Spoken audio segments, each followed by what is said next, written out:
All right, so are you ready for this whole Jake Paul versus Mike Tyson thing? It's a weird one, right? Yeah, it's definitely got people talking. I mean, you got Mike Tyson. The guy was like the definition of knockout power back in the day. Absolutely. Legendary, really. But he's also, what, 58 now? Oh. He hasn't fought professionally since, hold on, let me check, 2005. Yeah, it's been a while. Almost 2 decades. That's a long time to be away from the ring. It is. Especially at that level. Exactly. What I find really interesting is how this fight kind of puts Tyson's power up against Paul's youth and reach. Right. You think about Tyson, you think about that peekaboo style, those devastating knockouts. Oh, yeah. But can he still bring that same explosiveness after all this time? That's the question, isn't it? Big question. And then you got Jake Paul. Right. You can say what you want about the guy, but he's 10-1 with 7 knockouts. He's definitely not just some YouTube kid messing around. No. He's been in the ring, he's been training, and let's not forget, he's 27. Yeah, youth definitely on his side. He's got age and probably stamina on his side in this fight. Could be a factor. So before we go too crazy with the what-ifs. Yeah. Let's set the stage here. This fight's going down Friday, November 15th. Mark your calendars. And get this, it's not in Vegas. It's not in some boxing arena. Where is it? They're holding it at AT&T Stadium.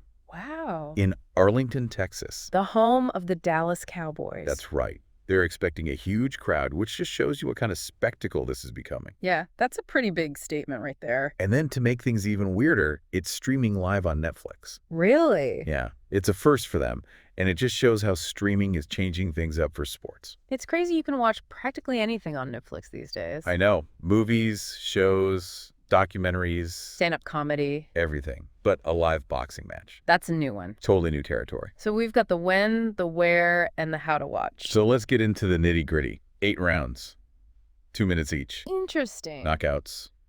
Allowed. They'll be wearing 14-ounce gloves, but no head guards. 2-minute rounds. That's different. Yeah. It's a big change from traditional boxing. It is. It's going to make this a fast-paced, frantic kind of fight, almost like a sprint. Oh, definitely. Compared to a marathon. Yeah. Which, that could work in Paul's favor with the youth and stamina thing we were talking about. Totally. Could be a real advantage for him. You know what really caught my eye? What's that? The odds. Oh, yeah. According to Betway, Okay. Jake Paul is actually the favorite. Huh. At 25. Holy. Tyson's the underdog. At 125. That's wild. A draw. 91. What do you make of those odds? Did that surprise you at all? Well, not totally. I mean, you have to consider all the factors, right? Tyson's age, the time away from the ring. Yeah. Definitely not working in his favor. There's a real question of whether he can still tap into that power we all remember. True. But then you look at Paul. Yeah. He's been actively competing. He's getting better. He's been putting in the work. Exactly. So I guess from that perspective, the odds make a bit more sense. Okay, so we've covered the main event. But let's not forget about the undercard. Oh, yeah, there's a lot going on there. We got the rematch between Katie Taylor and Amanda Serrano. For the undisputed women's super lightweight titles. That's right. That fight alone is a big draw. Oh, absolutely. Putting a fight like Taylor-Serrano on the undercard is a smart move, I think. I thought so. It brings in those hardcore boxing fans who might not be as interested in the main event, but they want to see a high-stakes title fight. I see. It adds a layer of, legitimacy to the whole thing. Makes sense. Not just a spectacle. Right. You've got real boxing happening, too. And we got Mario Barrios, Abel Ramos, Shadeja Green. A good mix. And even the Brazilian comedian, Whindersson Nunes, is making his boxing debut. Oh, wow. Really? Yeah. I didn't know that. So you got a mix of fighters and, newcomers. Yeah. Makes for a pretty engaging undercard. Yeah. A little something for everyone. Okay, so let's step back for a second. All right. What is it about this fight, this whole Paul versus Tyson thing, that's got everyone so captivated? I think it goes beyond just two guys getting into a ring. It feels like a cultural moment, Celebrity culture is crashing into the world of professional sports. It really makes you think about what we consider real athleticism these days. That's an interesting point. It's like, what even defines an athlete anymore? Right. Who gets to decide that? Exactly. It really makes you think, why are we so drawn to this? Is it the nostalgia? Maybe. Like anything could happen, right? Yeah. Or is it the personalities, this clash of generations? I think there's a nostalgia thing for sure, especially with Tyson.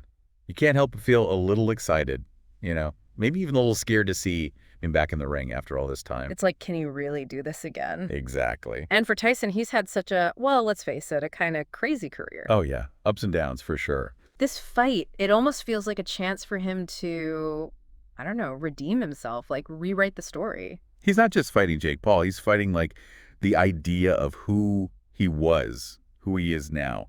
It's a really interesting story, no matter what happens. It is. And then you have Jake Paul. He's trying to, what, solidify his place in all this. Yeah. Silence the doubters who say he's all hype.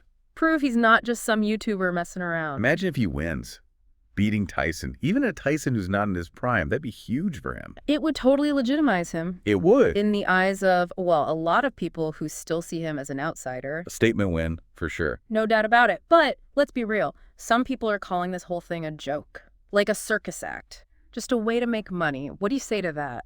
It's definitely a spectacle. Oh, yeah. But to call it a farce, to say it's not real, I think that's kind of disrespectful to these guys. They're both training hard, putting their bodies on the line. Someone could get hurt. It's serious stuff. We've seen these crossover events before, haven't we? Remember, Muhammad Ali versus Antonio Inoki back in '76? Boxer versus wrestler. That was a spectacle. But it also got people talking, pushed the boundaries of what we thought combat sports could be. So, in a way, this is part of a bigger conversation, like how sports and entertainment are changing. I think so. It's blurring the lines, you know? Challenging our ideas about what's a real fight, what's a legitimate athlete. And whether you like it or hate it, you got to admit, this is getting people talking about boxing again. Oh, without a doubt, in a way that we haven't seen in years. Okay, big picture now.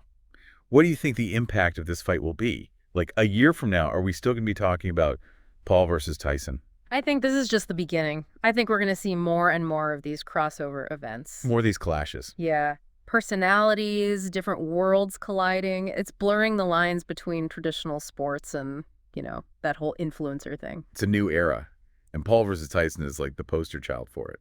Exactly. And I think it's forcing us to rethink, what's athleticism even mean? What about competition? What's entertainment? It's making us ask some big questions. It is. So November 15th, what are you most curious to see?